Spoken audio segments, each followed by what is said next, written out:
రెండో శ్రావణ శుక్రవారం పొద్దున్నే పూజ అయిన తర్వాత ఇది సాయంత్రం పూజ అండి. తోరణానికి అయితే పొద్దున్నే పూజ చేసుకున్నాము. ఇంకా సాయంత్రం దీపారాధన కూడా చేస్తున్నానండి. ముత్తైదువులకి ఇచ్చే తాంబూలాన్ని అయితే నేను సాయంత్రం పూట ఇస్తానండి. మా మమ్మీ వాళ్ళు అయితే పొద్దున్నే ఇస్తారు. ఇంక ఇక్కడ నా పూజను చూసేయండి. అమ్మవారిని ఎంత చూస్తున్నా చూడాలని అనిపిస్తా ఉన్నారు. అంత బాగున్నారు. అమ్మవారి బ్యాక్ డ్రాప్ డెకరేషన్ అయితే ముందు రోజే చేసి పెట్టుకున్నామండి.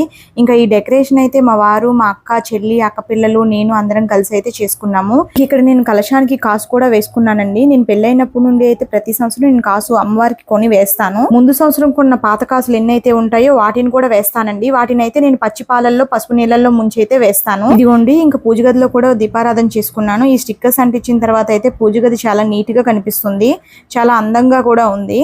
ఇంకా వరలక్ష్మి వ్రతం నెక్స్ట్ డే అయితే మా పిన్ని వాళ్ళ ఇంట్లో చిన్న ఫంక్షన్ ఉందండి. అందువల్ల వీడియోస్ కూడా చాలా లేట్ అయిపోయాయి పోస్ట్ చేయడం. ఇంకా ఈ సంవత్సరం తాంబూలానికి అయితే ఊరు నుండి వచ్చిన చుట్టాలందరూ కూడా తాంబూలానికి వచ్చారు. నాకు